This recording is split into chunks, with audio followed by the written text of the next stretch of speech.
show do you do? It's called PolyCast. On the internet, is it?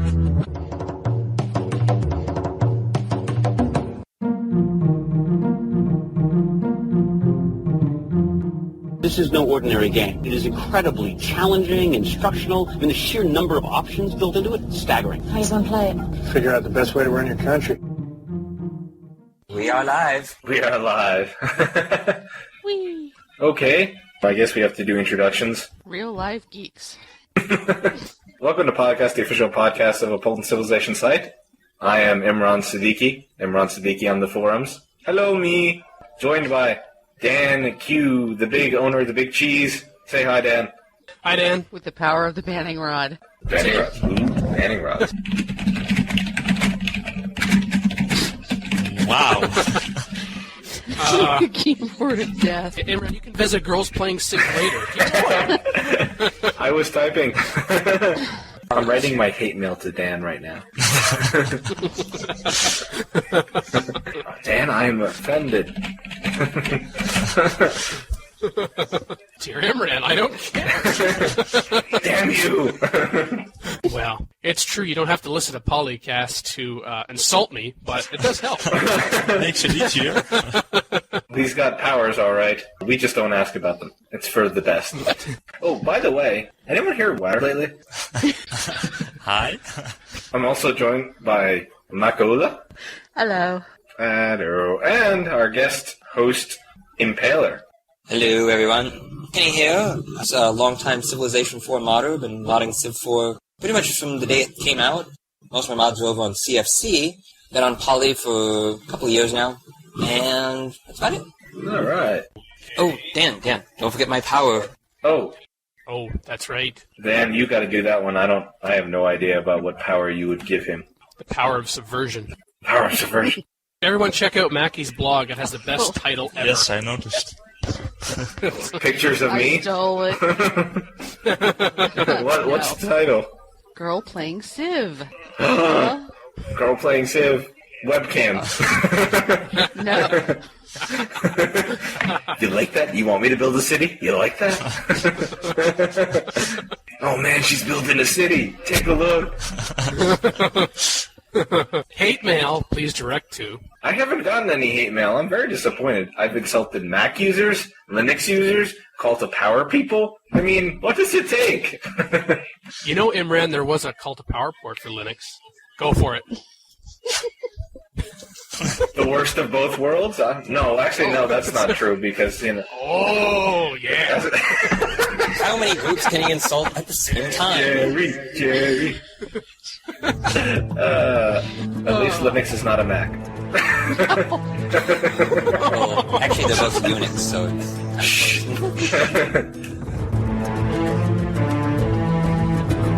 Are we doing in the news we discussed? Yes, we need to do a summary, too. Yes, all right. We do. Summary. In news, What did we discuss? Linux. In news, we discussed Linux offering Civ 4, and we decided that it won't affect most of us, except for Impaler, who might actually enjoy it. And maybe this will bring Civ to other Linux people who, for irrational reasons, despise Windows. Irrational? We also discussed the Beyond the Sword designer diaries, and, well, we delighted in the pictures of the new spaceship and looked at the new Afterworld thing, and I don't know what we did with that one. There was much rambling. Much rambling indeed. Alright, someone do the Modcast summary. I am. Just give me a second. I knew it. I knew it.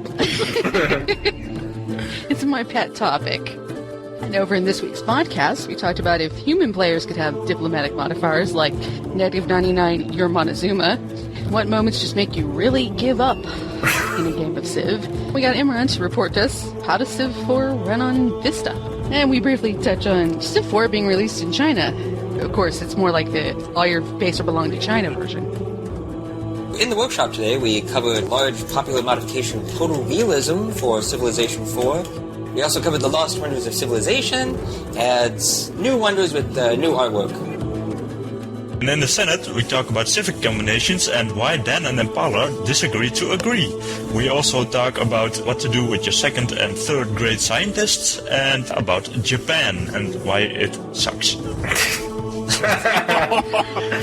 Send all hate mail. It's true.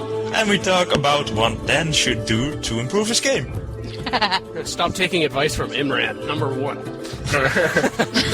Yes, Dan, you should expand to 20 cities in your game. Just don't research anything, it's useless. Yeah, research is for losers. You don't want to be a loser, do you, Dan? I'll give you something shiny. Sadly, it would probably work. Anything to avoid your fate, Imran. Oh. The news? News. Let's talk about Linux. Linux offers CivIV 4, or actually the Siddiqui 6.0. I don't know if anyone here has Linux or uses Linux, but I know that some people on the forums do. I love Linux. Oh, I occasionally dual boot with it. I use CivIV 4 for most of my gamings, though, of course. And if there was more of this Linux games, I would probably just switch over to that completely. there you go. Siddiqui 6.0 is also offering. Well, I mean, they say they includes games like Elder Scrolls 4, Oblivion, Battlefield 2142, World of Warcraft, Madden 2007, Civilization 4 to work with the system. So, I mean, I guess they're looking towards attracting those people who are gamers but like Linux, because obviously if you're a gamer, the place usually to go is to Windows, XP or Vista or whatever. So it's a good news for those that do dual boot Impaler and those who use Linux most of the time for web browsing and all that sort of thing. Yeah, all those titles that you mentioned, including Civ 4, they're the latest editions as of version 6.0.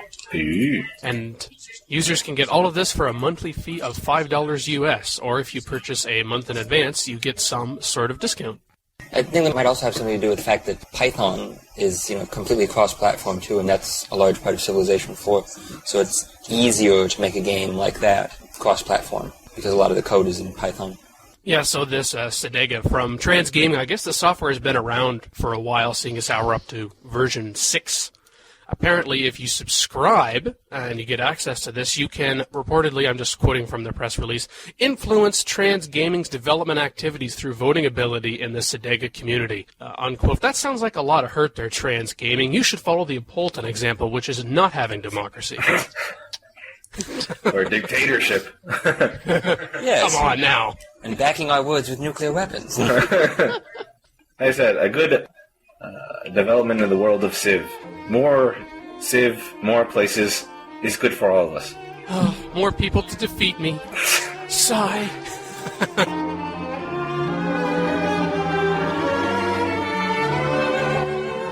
Onward, next news item. The BTS designer diaries are posted. There's 2 of them. Tim McCracken talks about Afterworld, newest scenario type of thing. Seems like it's some sort of futuristic mutant type of thing. A planet full of human robots, twisted and malformed beasts, and there are no leaders, no cities, no technologies. I guess it's just kind of a battle type of thing. Like a set-piece battle where you just get units at the start and then you don't have anywhere to replace them. And Yeah, kind of almost like a war game in which you're given your units and you're said, this is what you got, beat these guys, make the best use of it. The other one is about art, or the art of Beyond the Sword. And we get to see the shiny new spaceship. Yeah. But where? Oh, shiny. And they actually have like a little thing showing it in progress. Something we'll see similar when we're building our spaceships in the new Beyond the Sword. because I remember reading something about how the way the spaceship is built changed or something. Yes, it is, but someone else can remember that better. I think that was the time I tuned out. I do that once in a while. Once in a while? Okay, right now. A ground-launched, very large vehicle capable of carrying several hundred passengers to the next planetary system. Well, what if I built the space elevator, though? Oh, very true. I mean, that's pretty silly. That it is. I just thought it was assembled in orbit. Space elevator makes sense then. Perhaps they're going to include both. You have to do a space elevator in order to do your spaceship. Well, okay, maybe that picture is actually you're building it on the moon and you've terraformed it. Exactly. And that's Earth hanging in the background. Earth. Shh. Matthew's saying, yes, it does look like Earth, but I don't know. I'm creating my own alternate reality. Maybe I'll mod it in. He rejects our reality. And substitutes his own. I'm making my own matrix, man. Yeah, wouldn't that require you to play Civ, though, Imran? Oh, that's true. That could be a problem. So there's no word on if new diaries will be posted, but it's probably just a matter of when. That's true. Yeah, by the way, for access, you can send them to us for proofreading beforehand, you know. No charge. Got news? Email news@apolyton.net or send a private message to DanQ, Illuminatus, Snoopy369, or Grand Patrol via Apolyton's forums at apolyton.net/forums.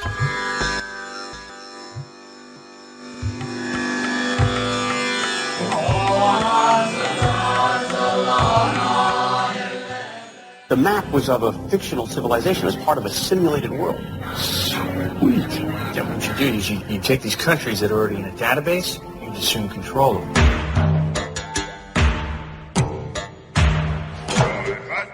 Shall we move to the Modcast now? Okay. Have you ever seen me to be excited about a topic before? Well, if it was in the OT, yes. Oh, well, that's... Welcome to the Modcast, where we talk about hot issues in the forums. Human players at diplomatic modifiers. Why not? This was a Mackie article, isn't it? Uh-huh. Yeah, you sit there all the time. They have -4 because you're a heathen religion. Well, somebody started a topic over on Civ Fanatics. Well, what if you could have modifiers against them? You know, like somebody starts out with, although I think this is a little much, but -99, you pillaged our improvement. There's all sorts of ones in here. Like somebody who wants +10 for the good-looking female leaders. Okay. Okay, but what does it do? Because your actions are completely unconstrained versus the AIs, which are determined by those modifiers. So they're just there for looks, basically? Yeah, well, it's not a mod. You mentally add up these points in your head. It's just not shown on the screen. Somebody's saying, if I could show them on the screen, well, this is what I would have. I didn't see a point if the diplomacy modifiers actually did anything for the game other than just affect how much the AI likes to backstab you. Like, it affected war weariness, maybe? That's what I think would be cool. And then there would actually be a point. That is somewhat interesting. I mean, you know, it'd have to be very balanced out, and it might take a lot of time to decide, say, how much you stole my city placement would be worth. And having the AI recognize that you stole my city placement. It's a good idea, but I'm not sure how practical it would be and how it would work. Or I like your land. It's not supposed to be practical. I like everyone's land. I found a practical use for the list. I think this thread, after skimming through it quickly, I decided this is a prime candidate for another top 10. Woo! Uh-oh. Oh boy. Everyone blame Mackie. Yeah. Already have. From Kabert, at -10, you backstabbed me in a previous game. I think we can all relate to that. Yes. We keep forgetting this isn't visual. You can't hear the marbles in our head nodding. Number 9 from Skippy T. This point generated some conversation afterwards. +10. Oh, sexy lady to Isabella Catherine and Louis XIV. Louis XIV. Yeah, okay then. Is he gonna slap me too? Maybe with a musketeer I'll slap you. That's right, I did talk about your wig in a very lascivious way. Is that a word? Indeed it is. In the Imran dictionary. Lascivious, yeah. The Imranionary? Moving on quickly. From Ecofarm, -4. You put a crappy little ice city on my continent. Only -4? That should be -300. Consider it a free experience. You kids, get off my ski resort. Also from Ecofarm, the only one with 2 on this list. +3, you converted to my religion after a single missionary. Ah, That's always nice. he must be very, Persuasive? yeah. Number 6, -20. Hey, that was my goody hut. From G-Man. Oh, so many times. Especially that one you just kind of leave behind because you figure your cultural border is going to pop it for you for free. And then, Number 5, -5. You stole my city placement from Lord Oleus, which we kind of touched upon already. Yeah, not high enough of a minus. So, number 4, -100. You just lucked out and killed my 3 attackers with 1 archer. From Rabbit Veggie. Yeah, I think some people in the multiplayer game I was in last week could relate to that one. Of course, in that case, it was my catches, but anyway. Number 3, +4 from Captain 2. It's a hell of a long march to your capital. Number 2, -2 from Onagin. You expand to my borders instead of the other direction. Oh, yeah. well, actually, that kind of makes them easier to conquer sometimes. But, yeah. Yeah, but when it's 2 of you on an island, you're opposite ends of the island, and they decide to put their second city, like, right next to you, it's like, hello. They just want to get to know you, Mackie. Getting to know you, I think they want to get to know my axeman. Oh, I could say something, but I'll try to be good for once. And number 1 from Surcer88, -5. I am annoyed that you cannot get over the insert any bad event that happened 2,000 years ago. Talk about holding a grudge. Well, but the AI can't hold a grudge for 2,000 years, but I can hold a grudge across several games. That's true. We all have a grudge against Montezuma. Yeah, that's a pretty long grudge, don't you think? 4,000 years of pop versus playing him how many times? So it's a 50 million year grudge. The infinite grudge of, oh, it's you. You need to die. I got 2 honorable mentions. They kind of almost got into the top 10 list, but I couldn't have a top 12 list. That would just be silly. Silliness. I like the negative modifier on this one. -80 million. This is the 10th time you've asked me to declare war on my best friend. Do it again, and you get a wedgie. From Big Gamer 132. And from Swedish Guy +2, you're a bunch of polygons. That amuses me. The wedgie shaped like a nuclear missile. He's not talking about us, is he? Nobody's talking about us, Imran. The only thing worse than being talked about is not being talked about. Leonard Nimoy is wise. Reminds me, too, of the mod I made where I could actually have a trait give you a diplomacy modifier with all the other civs, so they would just like you or hate you because of your trait. That was actually kind of cool. But it would be absolutely useless in multiplayer, so... -50. You used leet speak on me. Stop that. Key. Multiplayer, -99, you're still in the game. I'll own you anyway. This can segue into our next Modcast topic. Moments you just really give up. Yeah, that's about now for this one.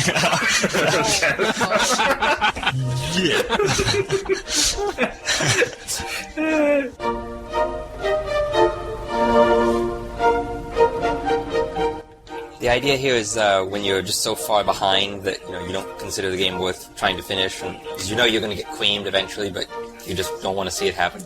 Among other things, yeah. Yes, Dan, tell us about that.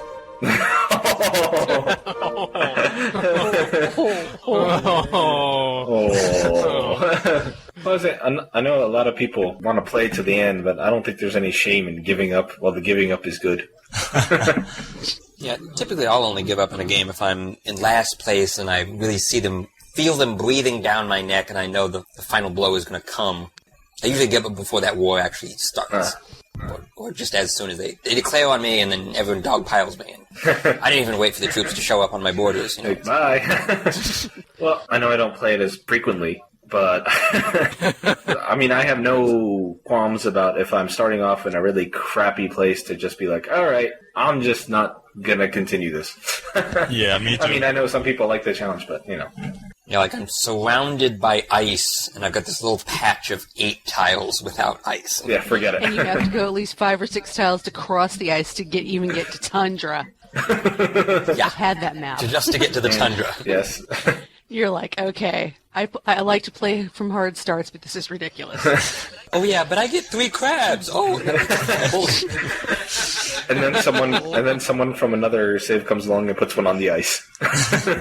Oh, ladies and gentlemen, you give up too easily. What you do is you enter World Builder, and then... Yeah, I'm sure I didn't have multiplayer, Dan. Multi-what? You're just making up words. We call this the Dan-forming. Yeah, Dan forming. There we go. Daniform the world. Trademark. You can keep it. Hey, royalties. Royalties. Thank you. You know you're getting a little behind. You spend a bunch of time building up an army, and you go to attack, and you just totally just get wiped out, and you're like, new game. This isn't going anywhere now. 'Cause I think a lot of us don't want to have to sit around and watch our empire get totally pillaged. I thought you were going to say watching our asses get kicked. That too. Yeah. The best games are those ones where it's competitive, where they'll actually feel that they're strong enough to send an army at you, and you'll actually have some good battles, and maybe you beat their army off and kill them and then counterattack. Then it's actually a close game. Absolutely. As long as it doesn't turn into like the multiplayer game I had where I and the other guy were fighting, but while we were fighting, somebody else on the continent was swallowing up everyone else, and we're like, oh, we're so toast. Quickly, we must unite against our mutual enemies. Why didn't we think of that? Oh, wait, it's multiplayer. Diplomacy doesn't work.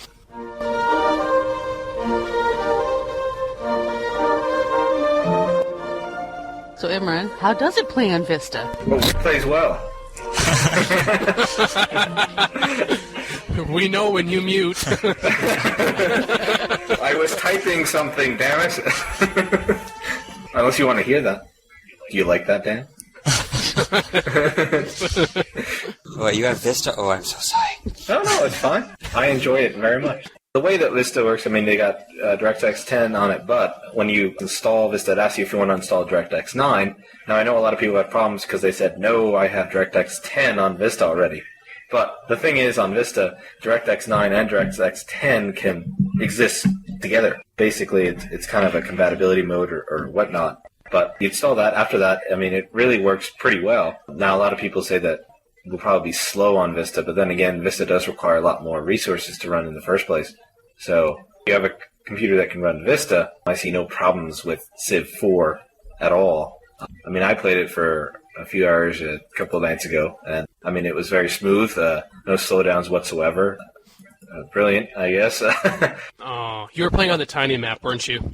No, I was on the huge map. I mean, I played it, I mean, it was exactly like it was on XP, basically. It was just as smooth. On a huge map, I just did the maximum I could, and it was fine. Then again, I do have, 3 gigs of RAM, but... Yeah, that helps. That helps. I mean, I got it for Vista in the first place, but it does seem to work very well, so... Which version of Vista did you upgrade to? Home Premium? Everyone should upgrade to at least Home Premium if you're going to upgrade to Vista, by the way. Then you get all the fun shiny things. Like the arrow stuff. So they should call that shiny version. Shiny version. Well, anything above that is shiny, too. Maybe shiny starter version. Extra shiny. Extra shiny. Extra shiny with extra shiny sauce? Yeah, light of the sun shiny. So now here's an important question. Has anyone else even used Vista yet? Nope. Oh, I'm not touching that stuff with a 34.5-foot pole. No.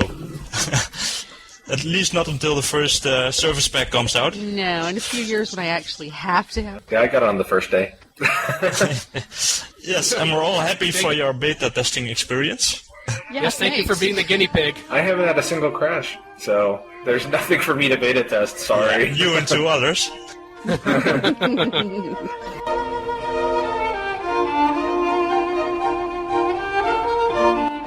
CivIV in China. I thought the discussion was interesting. None of us live in China, do we? No, but you should read the thread. Only 20% of the population of the Earth. Oh wait, I'm in China in my democracy game. Why is it in my Chinese version that China always wins? And I can't read all of the text. Well, that is kind of the issue. They did mod the game quite a lot, and apparently China is pretty much undefeatable. So I thought that was quite interesting. My favorite post is, alphabet is one of the future texts.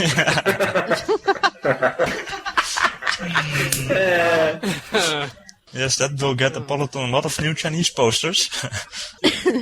What did they do to China again? I'm going through it. I forget. It's interesting on the screenshots, the guy who posted this is named like Mr. Kin and Mr. this, and then everybody else has no Mr. in front of them. Chinese guys are Mr. And like someone said, that China's a little overpowered. Just a little. Just a tad. Though I suppose it's not news that China would be censoring something even down to a game. It's like when you pick any other civ, it says you will lose to China anyway. What's the point? Pretty much. All your base are belonging to China. Yeah. This person started this thread to let us know about this and hasn't, at least as of April 19th, haven't heard from them since quite yet, as of this recording. Because he posted it, he's been taken away. He doesn't actually own a copy yet, so I don't think he can give us some of the detailed questions put to him. But there was definitely some controversy generated in the thread. Controversy. Yeah, they were like, isn't this horrible? And I guess there was a thing, you shouldn't deny Civ 4 because of politics. Yes, Zoid was quite disgusted by what he sees as a quote-unquote artistic integrity sellout of Firaxis, but you know that might not even been Firaxis' decision. That's right. Take-Two could have sold the rights to some Chinese company, said, here, mod this and for yourself, and... That is almost certainly what happened. And we're talking about a company, not a charity, and I think you put it best in the thread there, Wouter. What did I say? He's sounding like me. Wouter said, quote, let's say they do love Civ and gaming, which is a fair assumption if you make it your profession. What would you do? Not offer it to 20% of the planet's population at all, or offer a modified version? It's a lose-lose situation, unquote. Ooh, I'm kind of clever sometimes. Good job. Name one other time. The only thing I'm wondering, did they sell more copies than Vista? In case anyone didn't know, in the first 2 weeks, Vista in China sold a grand total of 244 copies. Wow. Nobody's using it at all over there, then. Yes, they're not. A country with 2 billion people. There are no pirated copies at all in China. That almost sounds like 243 more copies than necessary. What? It does make you wonder if it's even worth making a Chinese version. It's not really, maybe Civ 4 is different, maybe it's selling better, but... Well, as the user indicated, they've been enjoying their pirated copy of Civilization 4 since 2005, so I'm sure they'll be very quick to adopt this version. Mm-hmm.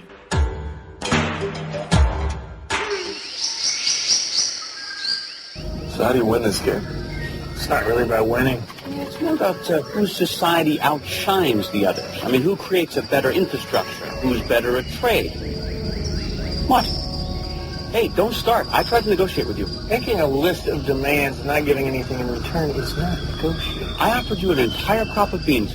I don't need beans, I need lumber. Oh, right, to build defensive fortifications for your army, which he doubled in size, by the way. Surprise, surprise.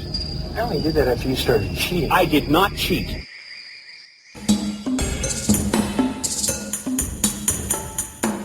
Yes, yes. Welcome to the workshop. Woo!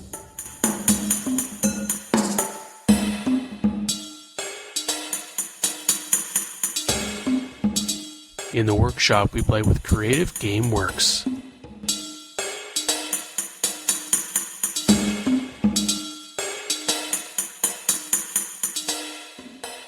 Oh, realism. I just clicked on it. Gosh. Yes, yes. Welcome to the workshop. Woo! I did a little write-up of what's in Total Realism, just to give people who've never heard of this mod a summary. That includes a whole bunch of jillions of improvements and changes all over the place. Major features, military doctrines, shrine-like wonder created by great generals that provides special promotion to all units of a particular type for your civ. Plagues, nasty population-killing plagues occur in your cities when there's a low health cushion between the amount of health you have and your unhealthiness.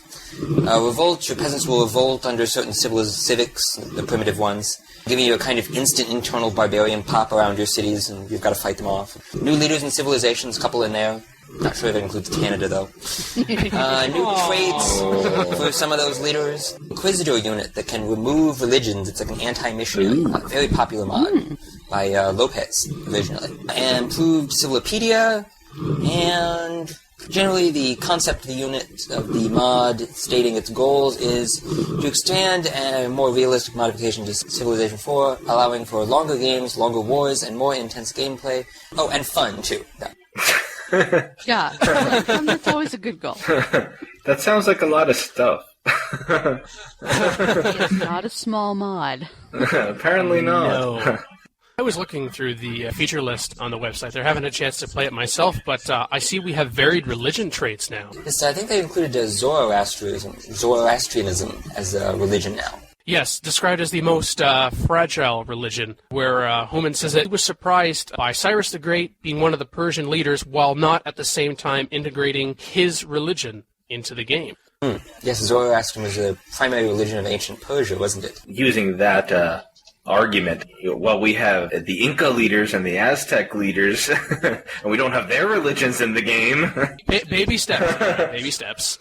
Yeah, there have been a couple other mods out there that tried to get, like, lots of religion, Mesoamerican religions, Hellenism, Norse mythology, all kinds of good stuff. The problem is you can't have too many religions. The whole point of religion is that they're fairly rare. Well, of course. Yeah. That's the whole point. I just had a look at Christianity and Judaism as a couple of examples to go over how religions aren't all created equal in certain senses. Now, for Christianity, for example, it has no negative but no positive big bonuses either, but it has the highest spread rate and cheap missionaries. We're not necessarily limited to 3 maximum at any one time. In some cases it's more, and some cases it's less than that, depending upon which religion we're talking about. With Christianity, it's 6. Whereas kind of at the other end of the spectrum, we have Judaism, which is, quote, smaller religion with a lower spread rate and expensive missionaries, rabbis, and at the same time you can only have 1 at any given time. Followers may have more enemies, however the better trade routes and higher commerce makes the Jews richer to support a stronger army. I kind of see why Praxis went with the totally neutral religion idea. Especially when reading this. It's consistent flame wars, religiously motivated on the site. I mean, it's a very small percentage of the people who are following the mod, but there are always going to be flame wars like that when you start giving the religions any kind of bonuses. Well, this is maybe a bit extreme. I've seen other mods that added religious bonuses. And Cult to Power has it too, but it's more in the sense of plus 10% food, minus 10% gold, something like that. It's fairly generic still. The other thing with religion are the holy city concept changes, which I actually found most interesting. So you found a religion, you got a city, you've got a holy city now. If you do not convert to your religion, you would be neglecting that faith, which results in losing the importance of the holy city, and in 75 turns the holy city falls into ruins. Ooh. That's maybe a bit extreme. Yeah. That element. Perhaps just move the holy city to someone else. That would make a lot more sense. Yeah. Yes. Yeah, it says your holy city could also be destroyed and razed to the grounds by an enemy invader. However, in either of these two situations, after 20 turns, the holy city will be respawned from its ashes in the next greatest civilization that is already converted to this faith. Okay. So, don't try to be Isabella and hog all the religions, because you're going to lose all the rest of them. Yeah. Yeah, it would help keep the religions from being hogged. That's a good feature. There's even discussion with, like, civic changes, for example, also sticking with the religion aspect, changes to paganism, where you can actually build pagan temples. Finally. Ooh, pagan. For such a time. Easy, Imran. Oh, sorry. But I guess they become obsolete as soon as your civilization comes in contact with any of the main religions. So it's not actually a religion in itself, it's like a not religion? Yeah. In the absence of, I think it makes sense that if your civilization converts, but just the fact that you come into contact with the main religion, it's like, oh, okay, no more pagan temples, they're obsolete. That seems a bit extreme. Yeah, I mean, think about it. They had to convert the Aztecs at the point of the sword, basically. Yeah, I could see if each individual city, as soon as a religion gets added there by a missionary, the pagan temple gets toasted, not just across your whole civilization just from coming in contact. Oh, definitely a nice mod, though, and it's continuing to be worked on. I mean, this is under continuous refinement. People can give their opinions, their flame wars, have the features added, changed, adopted, modified, etc., etc. Is there a version for those who do not have Warlords yet? Which, it's not me anymore, by the way. I believe they've stopped supporting their older original version. It's still available, it's just no longer supported.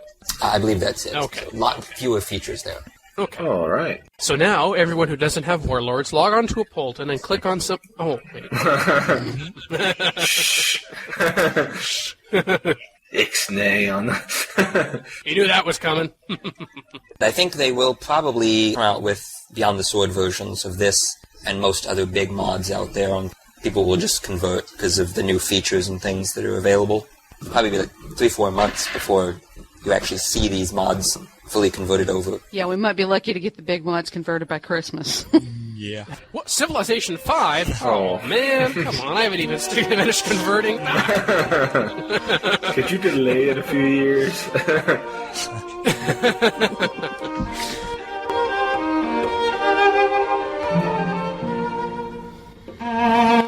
Very briefly in the workshop, I have a pick as well, but it's nowhere near as extensive. Not as the this Canada mod and again. nobody knows. No. No. The Lost Wonders of Civilization. Ever missed the old wonders from Civ 1 through 3 like Adam Smith's Trading Company, JS Box Cathedral, or the SETI program? Well, this mod is for you. Not for him. CFC user Gaius Octavius has updated Front Breacher's original Lost Wonders mod to include 15 wonders that were in previous Civilization games. Released on the 6th of April, it's only 800 kilobytes in size. Personally, my favorite is the renaming of the Three Gorges Dam back to Hoover Dam. Yeah. That sucks. Whatever. Admittedly, the graphics do look exactly like Hoover Dam, and Gaius says that this is only the first version with more balancing to be done. It has been noted by some people that we don't need some of these wonders in Civ 4 because of changes to the gameplay, but hey, that's okay. We all need some more things to build, right? Of course we do. oh, I love wonders. Something to do with my excess production when I'm not building units. I've done everything I could to achieve peace with you. Really? Such as? I sent gifts of goodwill. You sent crates of citrus fruit. Citrus! Do you have any idea what an insult that is to my people? Didn't use? The only insult has been your unwillingness to compromise in any trade negotiation. Instead, you choose to increase the size of your army. You built an army too. Only in response to your aggression. My aggression. You dig a mine beneath our border to steal our coal, and you have the nerve to talk about aggression. We're not stealing You your coal. crossed into our land. What do you need it for anyway? It's not like you know the first thing about what to do with it.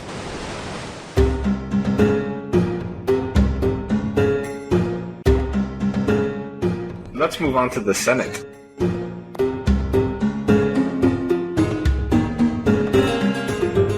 Welcome to the Senate. In this section we talk about game strategy. You combine two topics, it seems, Dan. Yes, we'll see. Mackie originally posted your civic combinations, which she says is a nice tie into our previous discussions. And then you said bureaucracy, when to switch away. We already had kind of a civics topic, so I just kind of bundled yours under there. Bureaucracy? I love bureaucracy, because I love to build all those wonders in my capital, so I stick with it pretty long time once I've adopted it. Ooh. Bureaucracy does depend on how you focus your game. If you focus on your capital a lot, you stick with it a little longer, then... Yeah, but once you get into a larger empire, you need something else. Yeah. Or I suppose if on a smaller map, or you're on a large map with not many cities... Dance games. I wouldn't know. Then maybe. So yeah, over at CFC, this Al Sark started this discussion asking fellow civers what their favorite civic combinations were, assuming all options have been discovered. And those that you select most often. For example, not during exception cases such as war. That's an exception? I guess he's never tried always at war, but... So he chose universal suffrage, free speech, emancipation, state property, and free religion. State property is an interesting ringer in there. I agree with most of that except for the state property. I rarely go state property. I pick all those except state property. Free trade, I guess it is. But, the rest of them, I'm on board with. State property is kind of weird. Well, although it kind of ties back, if you do have a larger empire, that could help with the no maintenance. Or he might be a Yeah, I was commie. going to say he... Or he likes to play on larger maps. I build Versailles when I have a big empire. Assuming you don't get Versailles. So everyone agrees, essentially? Yes. Oh, that's no fun. Dan, I agree. No, I completely object. I object to your objection. I object to your... No, wait, this is going to get... Since we're essentially agreeing, let's see if we agree on the reasons why. We agree? Let's see. Universal suffrage for government. Well, the +1 hammer from town is nice, but as many of our longer-time listeners would know, yes, we've been around long enough, we can say that. Don't you laugh. I'm not a town... well, I wasn't talking to you, Imran, because you don't listen to the show, so that's okay. We have a show? We're recording this? Oh, crap! I'm not a town builder. Surprise! So the true benefit for me from this comes from being able to spend gold to finish production. It's completely the reverse for me. I almost never use gold for production, but I did lots of towns. They're great if you can successfully defend your internal territory and keep them from getting pillaged. So, I think consistently, when everything is maxed out and you've got all the bonuses working for towns, it's like the best improvement out there. Well, I guess we'll have to agree to disagree on how we agree then, huh? Okay. No, I definitely agree. So late in the game, you have plenty of towns anyway. All your villages and hamlets have been upgraded by then. And if you get a few pillaged, you still have so many in the bag. Yeah, so. exactly. Yeah, and then you've got the ability to have them grow at double speed, too, even if you do have any problems. Or you've got a few lagging, villages. They'll usually get town pretty fast after that point. Okay, anything else on universal suffrage? No, I think everyone just universally likes it. The problem is the other ones just aren't terribly attractive either. Well, police state is maybe nice when you're at war, but +3 science, by the time you get universal suffrage, you don't really need that anymore. And, the happiness bonus from hereditary rule isn't terribly useful either by that time. They're better than barbarism. Well, everything is... Ooh, we agree again. I don't know, Dan. I don't know. What you don't know could fill up... Oh, wait, no. Oh, yeah. I would feel offended if I was actually listening. But... I guess with legal then, free speech for me as well. I suppose if in war vassalage would be nice, but legal. So again, I guess Impaler and I are going to agree on it, but not why we agree, because legal with free speech, +2 from towns, whatever. But 100% culture in all cities? Yeah, let's bring on the culture bomb. Actually, I do agree with that. I really like the culture bomb now. You are not a team player! So now we disagree on our agreement. Labor emancipation, even in war and peace. I don't see any reason to switch just because you're at war. Yeah, I'm mostly just forced into emancipation from this unhappiness, but it's not bad. It's more fun than emancipation makes everyone else's civilization unhappy. I like that. And so then with religion.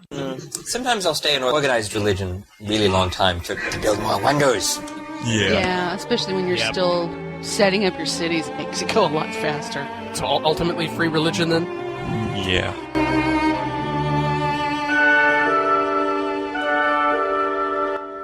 Next topic. Does it pay to use your second and third great scientists to found multiple academies? So I guess we're in agreement that the first one is pretty much an automatic academy? Yeah, you put it in your first science city. That's usually your capital, especially if you're running bureaucracy. That's a lot of science. Yeah. Yes. Sometimes the second, if there is no good pop for the scientists to research, no good tech to pop. But you've got to have a second good science city that's comparable to your capital. Yeah, that's the key point. Yeah. So it's got to be both of those things at the same time. So pretty rare for both those things to be available. I'd agree with that. I mean, it makes no sense if you don't have a good secondary science city. Better off even if you don't have a good tech to pop, just to do it anyway, in that case, just so you get on ahead. I prefer to settle my scientists and then in the city that has the academy, so you get the bonus on the great people resources. It has double effect, pays itself back quite quickly. Yeah, I would never pop a tech. The scientist produces 6 science, and then the academy gives you 50% on top of that, so it's really only 3 research extra, essentially, that the great scientist that settled there will produce if it's in the same city as an academy? When you have a great scientist settling and a academy, you get +9 instead of +6. And that's all. It's a nice little bonus. Seems kind of puny to me versus the 1,000 or so points you can get easily, just instantly like that. You don't get 1,000 or so point typically. It depends on what tech it wants to lightbulb. Yeah, depends a bit. If it wants to do something like horseback riding, then you Well, this is your second scientist, so it's at least into the Middle Ages. That is true. Yeah, I suppose if you got a later game great scientist, and now you're into techs that are going to cost you in the thousands as opposed to the hundreds, maybe. But I think we can all agree that we're not going to hold on to that great scientist in the hope that there'll be one of two types to start a golden age. No. No. I don't want to waste a scientist on a golden age. It's not so shiny. They lie! But when you do something with them, a shiny thing happens. Oh, yes. Yes, that caused me to reload my game over. Shiny! Ooh, let's do it again! That would be really nice if all your cities shined golden when you were in a golden age. Ooh. So you could actually see it, rather than just like a little counter up at the top of the screen. Then never press enter. I was about to say. He'd never get anything else done. He'd be sitting there going, ooh, shine. That's why they give him shiny stuff. Keep him occupied. We've lost Dad now because we mentioned shiny things. I know. Ooh, shiny.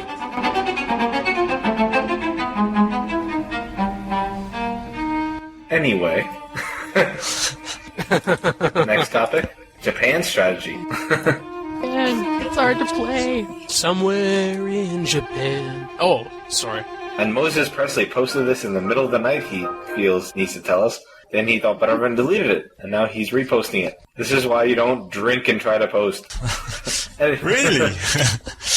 You would know from first-hand experience, would you? No. I do believe we have an edit post function. This is why you don't drink in PolyCast.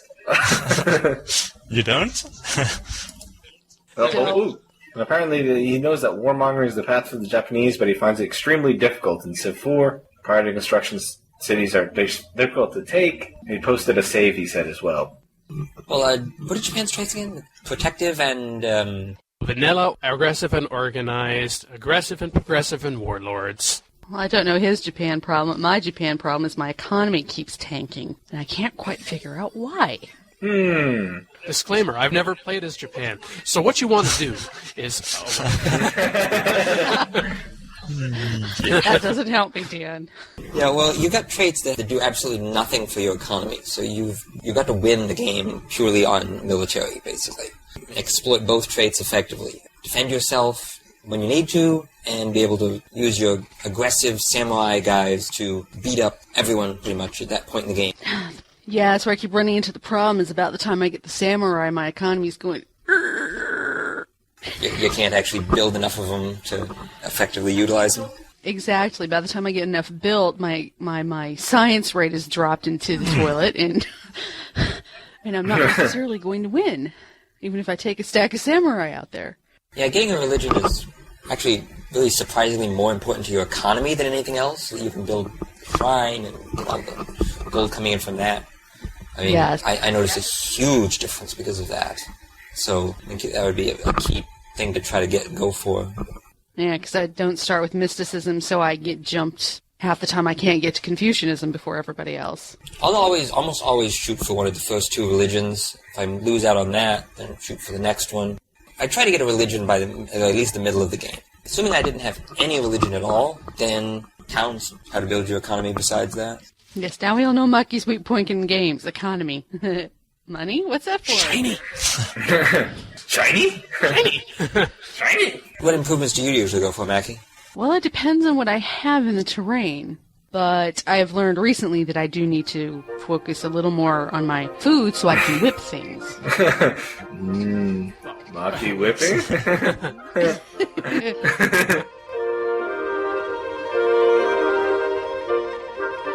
Last topic. Monty Must Die. Love the username. On the Civ 4 Strategy and Education forum on Polkins. Ashley said he's generally inexperienced civver. Dan, just admit it, this is really you. And He's mastered Noble pretty well. He says, okay, maybe it's not Dan. Winning successive space race victories, and he wants to advance to Prince, and he's trying to find out what's the best way for him to rise in difficulty and learn, I guess in general, learn how to play the game on the mid-difficulty level so that when he goes up to Prince that he won't get slaughtered. Just go to Prince, get slaughtered, and learn how not to get slaughtered. I mean, it's not the other way around. It's not like you master the level you're at until you're honing the AI badly and then advance up. I usually go the other way around. I expect to get creamed as I go up the next level, and then get gradually less creamed until I'm breaking even, and then I go up again. But Impaler, how do I do that? Well, if you don't know, I'm not going to tell you. Well, I think he's saying that what he's asked for is different strategies, I guess, or playing to the traits that he has, or something like that. Play to your strength. That always helps. That doesn't bode well for Imran. Okay.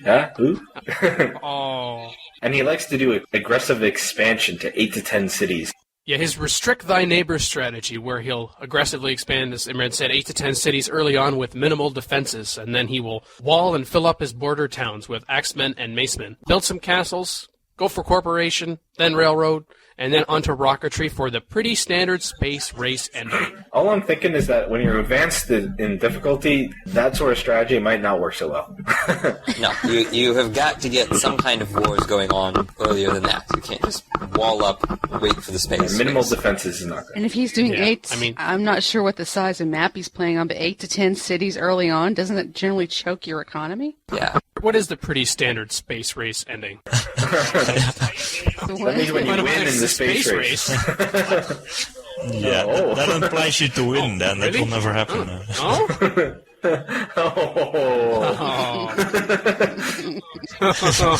going to take you off my buddy list, Wouter. Take that. Wouter's like, you. Finally.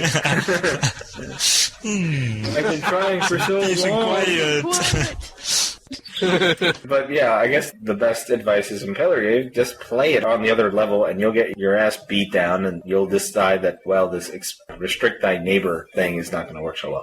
Well, I think restricting the neighbors and kind of choking off the territory of the AI is fundamentally a good idea, but you can't just do it completely defenseless. That's what, yeah. You can't just expand like... You cannot city spam like you used to in Civ 3. You cannot breed your cities like rabbits. No, because then you will be lunch. I'm not here for a long time. I'm here for a good time. Hey. Hey. And I'm actually posting in this thread right now to suggest that he brings back a problem game for the other players to look at. Sometimes people who are playing at higher levels will see things you might not see that you're doing wrong or could do better. We're here to help. Yeah, those usually help. That at least gives people a chance to give you very specific points. That when people just ask these gigantic open-ended, how do you play Civ on Monarchy? You know, it's there's 1,000 different little things you have to do differently, and sometimes actually giving a game or post a screenshot of your start, and everyone will say, okay, I would move my settler there, found there, build on the pigs, yada yada, put a cottage there, and they'll ramble off a few very specific sequence of things they would do in that situation, and then person can see how they would have been doing it completely wrong. I'll reply to that thread now, too. We're recording PolyCast, and Impaler says to smarten the... No. This is what you do. We're recording PolyCast. If you want to know what Impaler thinks, listen to it. Ooh. Do I have to teach you everything? In Dan's case, yes. I'm not the best out there, but I play on Monarchy when I actually play. I actually end up losing more games than not, but when I win the good ones, those are really good, fun, competitive ones that are often come from behind, things like that. Wow. It's true. Yeah, we got mail. And it wasn't spam. That was the other surprise. Call in today. In North America, 301-637-7659. That's 301-637-POLY. In Europe, 44-20-7871-7659. That's 44-20-7871-POLY. Or Skype us directly through using Skype from Skype.com. Direct your calls to the PolyCast. The only thing worse than being talked about is not being talked about. For more information on the show, including how to write in, where to find the official PolyCast forum, and how to subscribe to the RSS feed, log on to the official PolyCast website at polycast.apolyton.net.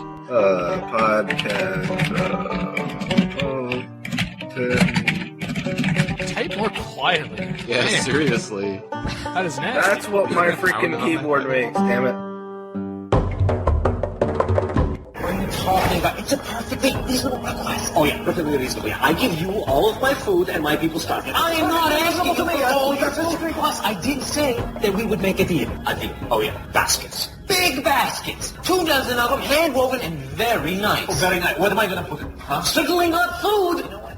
I think you're holding out on me. I think you have plenty of food. Are you calling me a liar? No, I think you're trying to squeeze me for a better deal. That's what I think. I have got nothing to hide. Now, okay, so maybe I'll send some of my army troops down and we'll have them. Apolyton University. Oh yeah, that's right, we do have that. If people do want to learn how to play Civ better, there is a good way for competitive playing to have other people give you advice. That's the Apolyton University. And we would find that where? Jeez.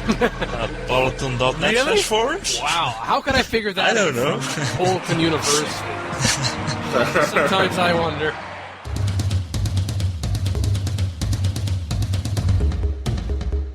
That's actually a very excellent strategy, Dan, because they say effective whipping really separates middle-level players from elites. Well, I think that assumes that I'm a middle-level player, so, thank you for the credit. Ding. Well, no, I never implied that. I am. He was referring to the rest of us, Dan, not you. Yes, that was mostly advice from Mackie. Yes, I'm slowly moving from cottage spam to whip spam. And you can get that on her site, Girl Playing Civ.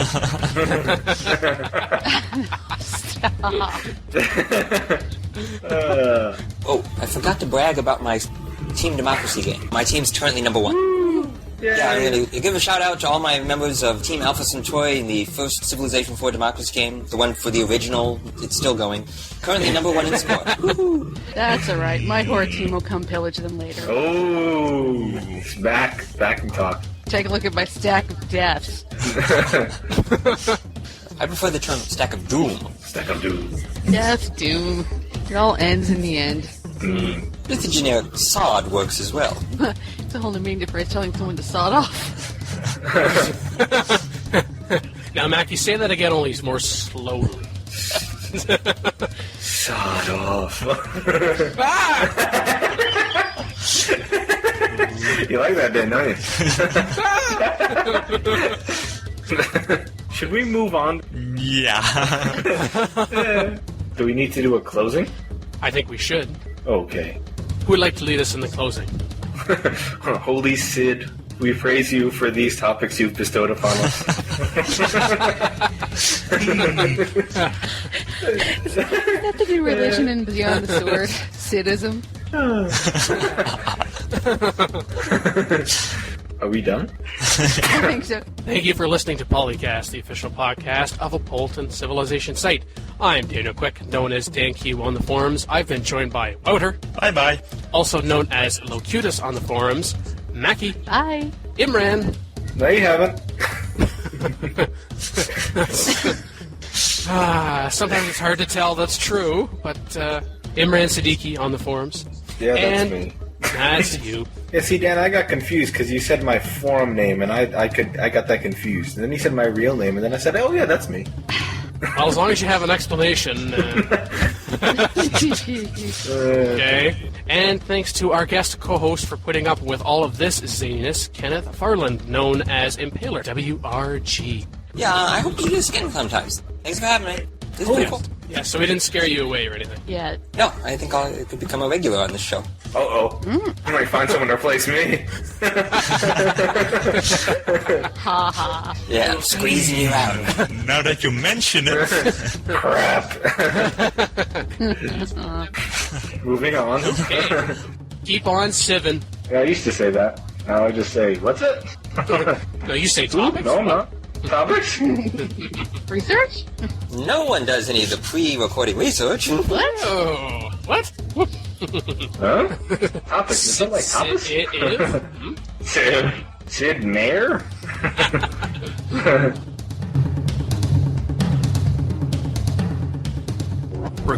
made April 28, 2007. Soundtrack courtesy Civilization 4 and Civilization 4 Warlords. Stargate Atlantis Clips copyright MGM Global Holdings Incorporated. Copyright 2007. Apolyton Civilization Site, Apolyton.net.